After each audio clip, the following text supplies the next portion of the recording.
Education here at Sun can be an excellent choice for any students.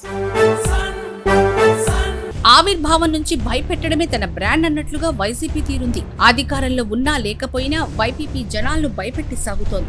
2014 ఎన్నికల్లో ప్రతిపక్ష హోదా దక్కిన వైసీపీ అప్పుడు జనాలను భయపెట్టే తీరుతోనే సాగింది. తాను చేసిన తప్పులకు కూడా అప్పటి అధికార పక్షంపై నెట్టి ప్రజల్లో సానుభూతి సంపాదించుకుంది. ఆ తర్వాత 2019 ఎన్నికల్లో విజయం సాధించి అధికారంలోకి వచ్చిన తర్వాత కూడా వైసీపీ సర్కార్ తీరు మారలేదు. అధికారంలో ఉండగా తీసుకున్న నిర్ణయాలు, వ్యవహరించిన తీరుతో వైసీపీ అంటేనే జనం వణికిపోయే పరిస్థితులు ఏర్పడ్డాయి. ఆ కారణంగానే 2024 ఎన్నికల్లో ఆంధ్రప్రదేశ్ ప్రజలు వైసీపీని దారుణంగా ఓడించారు. కనీస ప్రతిపక్ష హోదాకు కూడా వైసీపీకి అర్హత లేదని తీర్పిచ్చారు.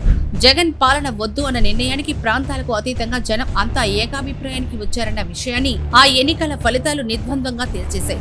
జగన్ సొంత జిల్లా కడపలోనూ వైసీపీ చావు దెబ్బతింది. స్వయంగా జగన్ పోటీ చేసిన పులివెందుల అసెంబ్లీ నియోజకవర్గంలో కూడా ఆయన మెజారిటీ గణనీయంగా తగ్గింది. ఇక కడపలోని 10 నియోజకవర్గాల్లోనూ తెలుగుదేశం కూటమి 7 నియోజకవర్గాల్లో విజయకేతనం ఎగురవేసిందంటేనే జగన్ తన అడ్డాగా చెప్పుకునే జిల్లాలో జనం ఆయన ఎంత వ్యతిరేకించారో అర్థమవుతోంది.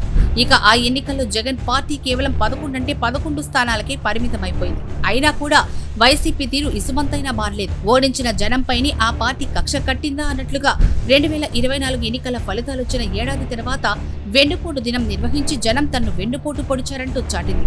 అంతేకాకుండా మళ్లీ అధికారంలోకి వచ్చి రప్పా నరుకుతామంటూ హెచ్చరికలు జారీ చేసే విధంగా వ్యవహరిస్తోంది.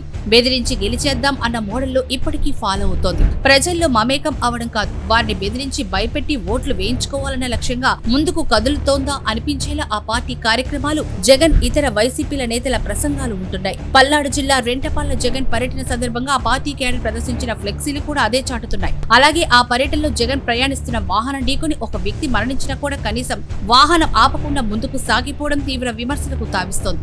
దీంతో వైసీపీ అన్న, జగన్ పర్యటన అన్న భయంతోనే వణికిపోతున్న పరిస్థితులున్నాయి. ఆ పార్టీ తీరు ఇలాగే కొనసాగితే వచ్చే ఎన్నికల్లో ఆ పార్టీకి చట్టసభల్లో ప్రాతినిధ్యం కూడా లేకుండా పోయే పరిస్థితి ఎదురైన ఆశ్చర్యం లేదని పరిశీలకులు విశ్లేషిస్తున్నారు.